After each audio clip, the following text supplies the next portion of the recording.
Bem-vindos a mais um... Aê! Já estou vendo que você está conhecendo o canal. Eu vi você mexendo sua boca, falando o nosso bordão. Eu vi. Então, se você já está sabendo o nosso bordão, por que não está inscrito? Faça o favor de se inscrever, ativa o sininho. O sininho está aqui em algum desenho, flutuando. Curta, compartilha. Vamos agora de novo, então, e juntos. Bem-vindos a mais um Fala, Professor! O tema de hoje é humor e a liberdade de expressão.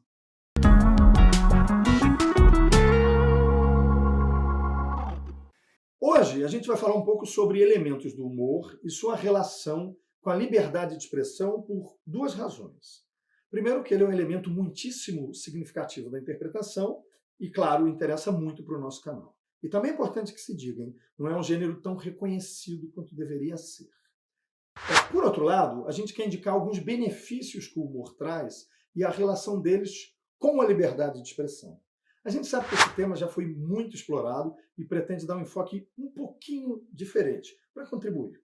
Bom, a primeira palavra, humor, deriva da palavra humor, do latim, que significa o líquido ou os líquidos que compõem o corpo do ser humano. Hoje, óbvio, ela tem um sentido, ela significa uma disposição comportamental, um estado de ânimo, um bem-estar psicológico e outras variações que significam a mesma coisa. Houve, portanto, uma mudança importante de significado. Já a palavra riso, que vem do latim, significa riso e, originalmente, riso também, a mesma coisa, não mudou nada. A palavra humor, a primeira vez que ela aparece em língua inglesa, por exemplo, é no século XVI, em 1565. Esse é o sentido que prevalece hoje, né? Também em português, em inglês. E se a gente interpretar o humor como um bem-estar psicológico, ele vai aparecer como uma característica pessoal, mas também ele vai ser universal, social. Pode surgir espontaneamente, mas também pode ser provocado. E aí eu pergunto, quem provoca o humor e o riso que correspondem à capacidade fisiológica que gera o bem-estar na outra pessoa é o humorista. Você está demais hoje, hein? É ele que, não importando por meio de qual atividade, vai fazer alcançar essa sensação de bem-estar. É tipo um psicólogo, mas não precisa estudar tanto. Mas psicólogo, em compensação, não precisa fazer stand-up para sobreviver. A questão é que o humor e a capacidade de se ter boa disposição acabam conduzindo ao riso, e os conceitos acabam um pouco que se misturando. Esse é o primeiro benefício do humor. Ele é físico, psicológico, fisiológico também. E claro, porque quando você ri, sobretudo se você ri muito, você tem uma sensação física que te agrada, uma espécie de gozo, plenitude, e que é benéfica, é um ciclo virtuoso. Você ri, fica de bom humor, alcança bem-estar, fica de bom humor e assim sucessivamente, ciclicamente. O doutor Antônio, vou dizer para vocês, Antônio Carlos Lopes, ele disse numa entrevista à revista super interessante o seguinte: o indivíduo bem-humorado sofre menos porque produz mais endorfina, que aumenta a tendência de ter bom humor. Ou seja, quanto mais bem-humorado você está, maior o seu bem-estar, consequentemente, mais bem-humorado você fica. Ele chama isso de feedback positivo. Acabei de falar isso, né, doutor? Acabei de falar. Bom, ele completa. A endorfina também controla a pressão sanguínea, melhora o sono e o desempenho sexual. Olha aí, agora vai se inscrever no canal, né? Agora você vai. Tem uma outra pesquisadora chamada Mary Louise Cohen, que ela vai dizer o seguinte: humor e risadas têm sido observados em todo o mundo, sugerindo uma universalidade que normalmente é vista em características adaptativas. Olha aí, ela sugere, diz que tem um certo darwinismo aqui. Eu gostei, hein, da Mary Louise. Um abraço na família, hein, Mary Louise. Gostei. Bom, já o Bresley e o Bolshine, a gente vai botar aqui as referências deles, obviamente, como vocês já sabem, eles disseram o seguinte: a capacidade de produzir humor de alta qualidade pode funcionar como indicador de condicionamento físico. Interessante. E, portanto, a produção e a apreciação do humor evoluíram como resultado da seleção sexual. Você achou que ia dizer natural, né? Natural, sexual. Bom, né?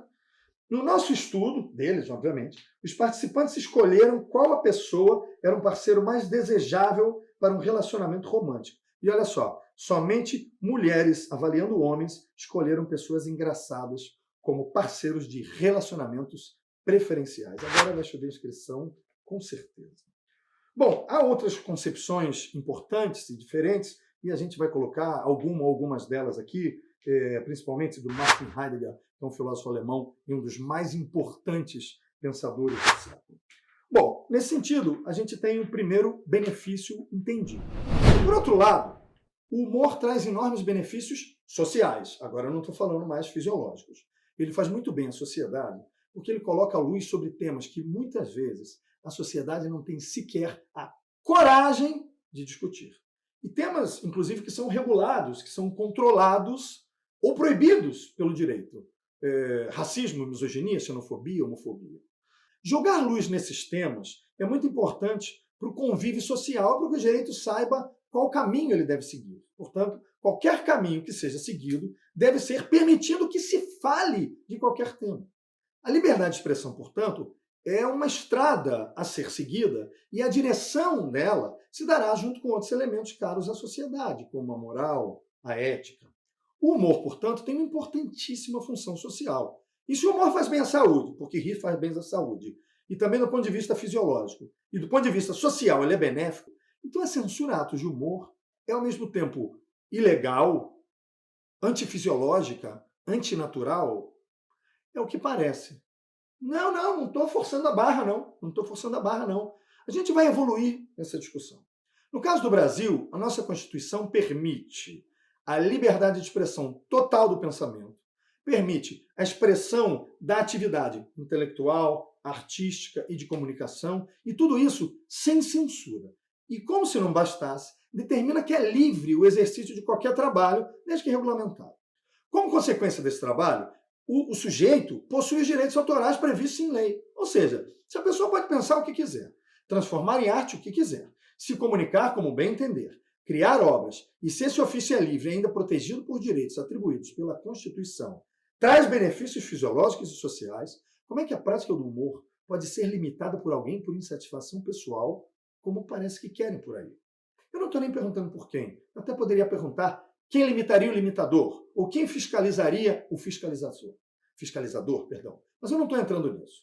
O resumo do episódio é: o humor traz benefícios fisiológicos, sociais, todo o entorno do humor é protegido não somente legalmente, mas constitucionalmente por cláusulas pétreas, que vêm de pedra e que, portanto, não poderiam ser modificadas somente por uma nova Constituição. Mas você não é idiota, não vai dar essa ideia para ninguém, obviamente. Bom, eu volto no assunto na semana que vem, mas para isso você precisa compartilhar esse vídeo, chamar todo mundo, porque a gente precisa de todo mundo no nosso canal. Até a semana que vem.